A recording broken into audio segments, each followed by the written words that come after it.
are some factors that increase the likelihood of soybean injury from pre-emergent residual herbicides?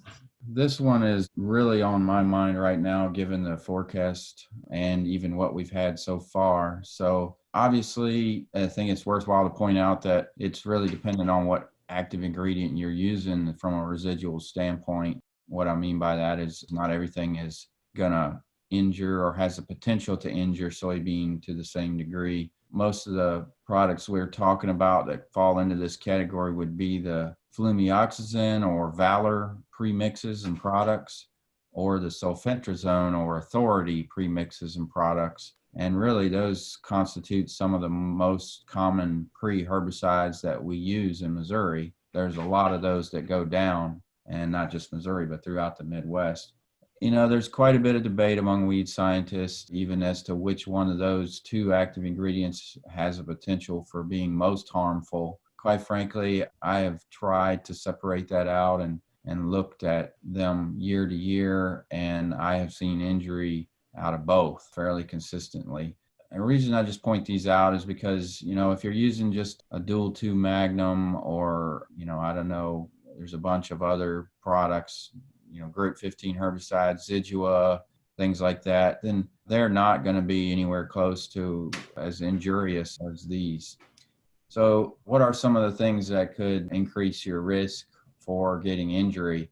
Well, we always see the closer you apply these between application and planting, the more higher your likelihood of injury. Actually, from a weed control standpoint, it's a good thing to apply these herbicides close to planting and get as much out of them as you can. But we can get into trouble if we are rushing to do something and apply these almost at the same time over top of one another, and then we get a big rain event that moves through. Usually what happens with both of these active ingredients is basically what I just described. Maybe we've planted 2 or 3 days ago, and now we get this major rainfall event coming through. And of course, by that time, the hypocotyl is trying to break through that soil usually, and the cotyledons. And as that plant is pulling through and trying to emerge, it essentially becomes, as I put here, taking a bath in the herbicide that remains in the soil solution. And that's where we get all those necrotic spots. And a lot of times the hypocotyl, the neck of it will be all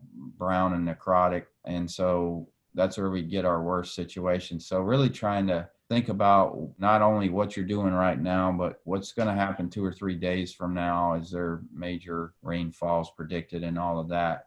And the thing that kind of concerns me about forecasts we're looking at, which I wouldn't have expected usually in most years, is cool temperatures. And cool temperatures are going to slow the soybean plant's metabolism dramatically. And so normally it would be chewing that herbicide up and trying to break it down. But if you have wet conditions and you couple that with cool conditions, now you're really in a situation where the plant just doesn't seem to be able to get away from the injury. And then the last thing I put here is pretty obvious, but if we are not closing those slots, really this is true of any herbicide for the most part. If you have direct contact with that seed, you can have some pretty major problems. So all of these things are factors that you should be thinking about in the next week or so with the forecast that we're going to hear